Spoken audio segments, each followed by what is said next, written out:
Attorney Rufil Fernandez Banyok. Attorney Rufil Fernandez Banyok. Straight to the point. O karon, ania ang inyong anchorman. Ninimposomos aliquid adversos veritatem sed pro veritate.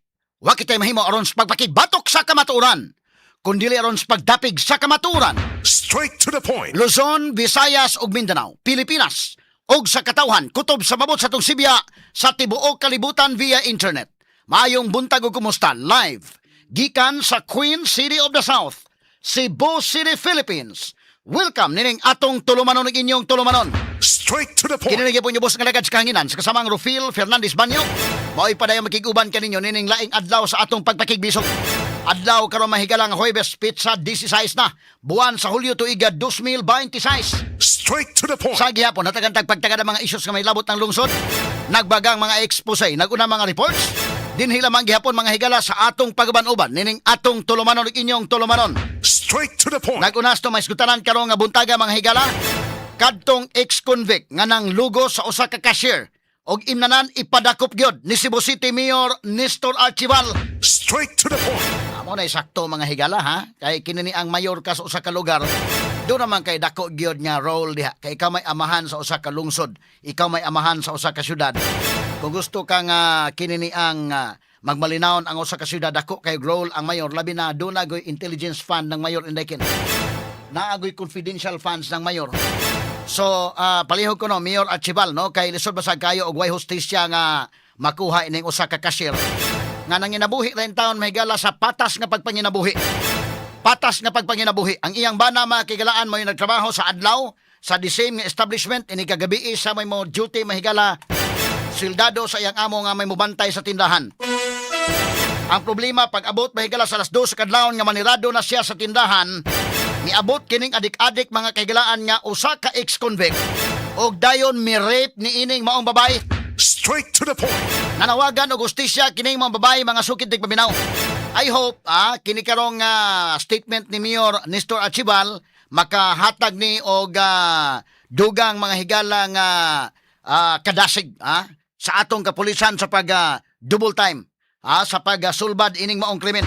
Straight to the point. Di mahimo mahigala o dili madakpan ni kining maong tao kay ang kadelikado ani mga kagalaan nga makahimo pa unya ni og lain pang krimen.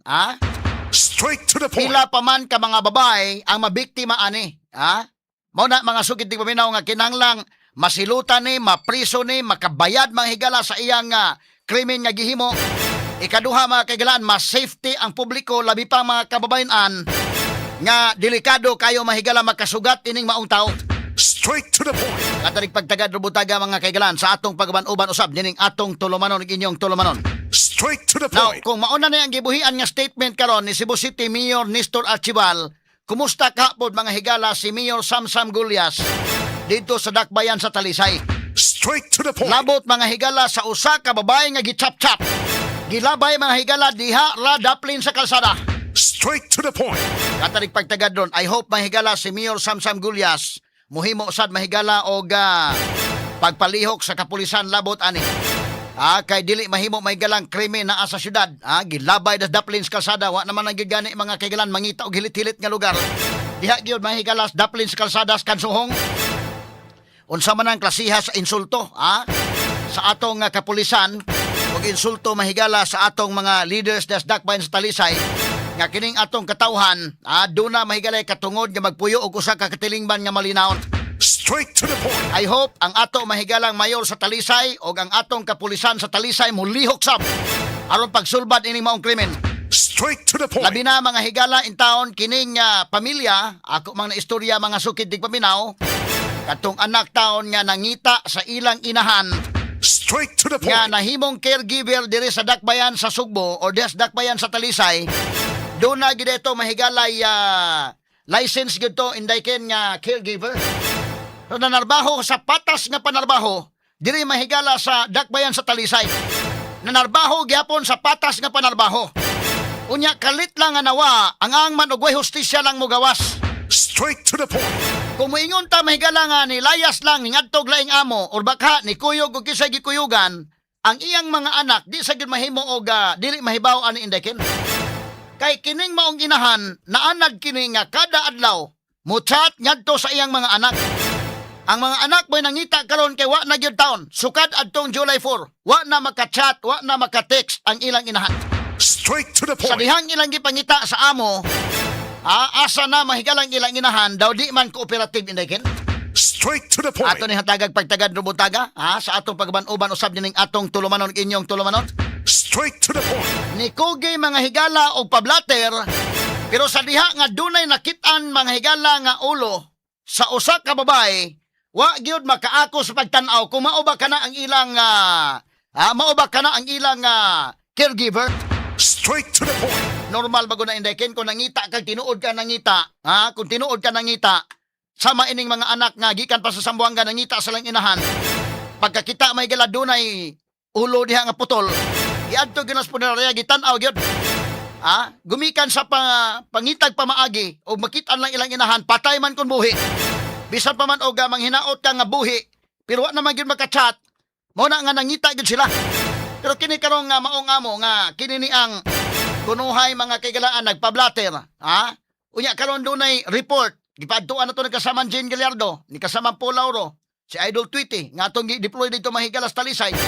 Doon na mga higalay nakita nga ulo. Wa gyud makaako sa pagtan-aw day, wa gyud makaako sa pagsusi.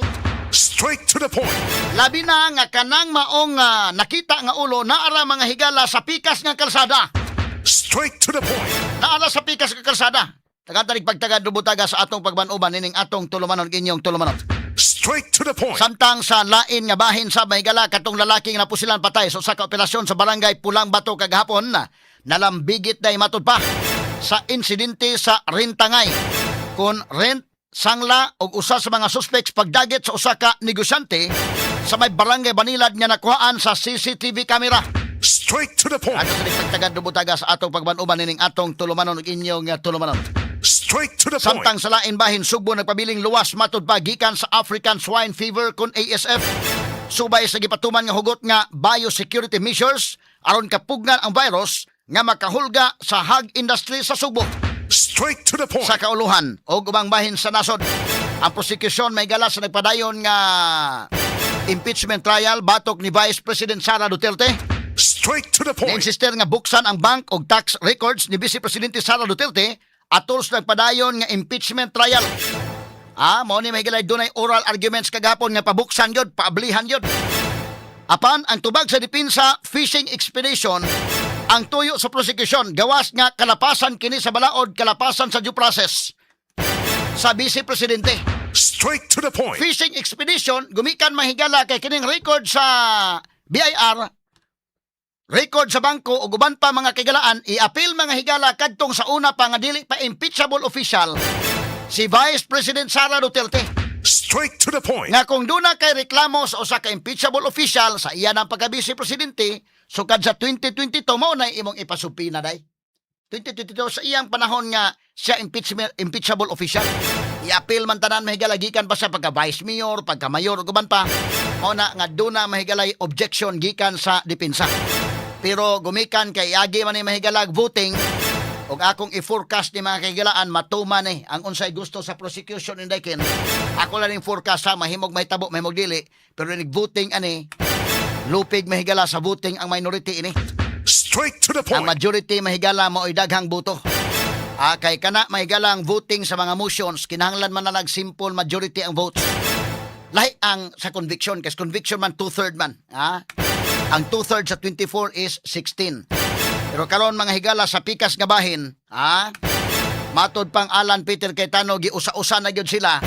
Kay human mga kagalaan mapriso si Jingo Estrada, napriso si Rodante Marcolita, delikadong isunod nga ipriso mahigala si Alan Peter Cayetano.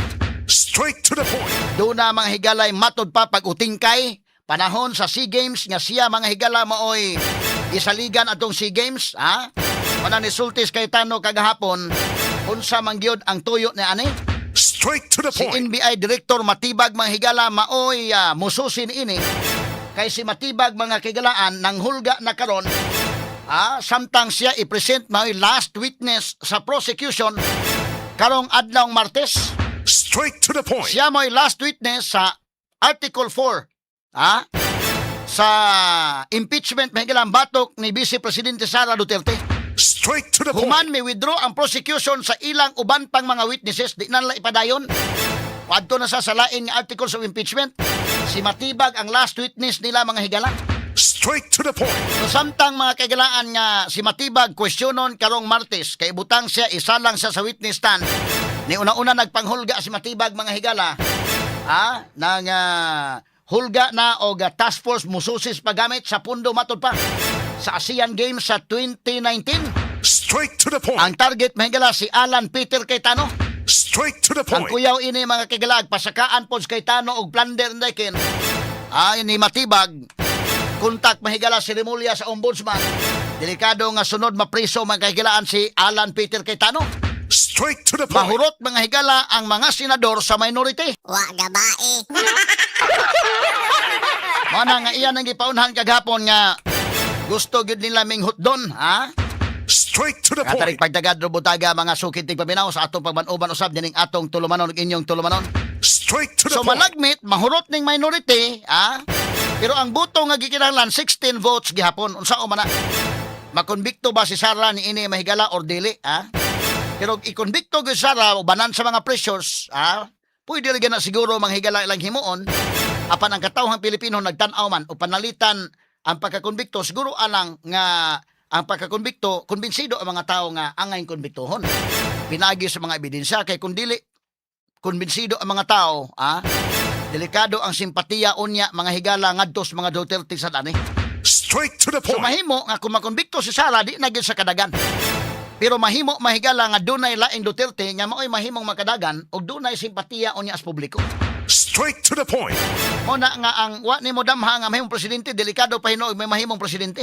Straight to the So point. kining impeachment trial pwede ra gyud na mga higala nga imong ahukman din pero siguro ala nga dili kayo mababoy gyud. Dili kayo mabastos mahigala nga ang mga tao makakita nga binuang naman gyud ning pagkahitabua. Kanang pino-pino lang gamay nga dili lang kayo klaro pod,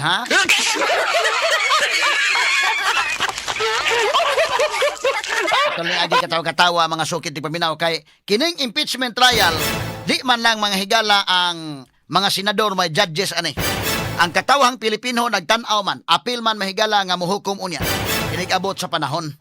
Straight to the Kinig point. uban pang mga isgutanan niyo mabati exclusive over DYHP RMN Cebu 612 sa dial sa inyong mga radyo sa 93.9 IFM. Yo!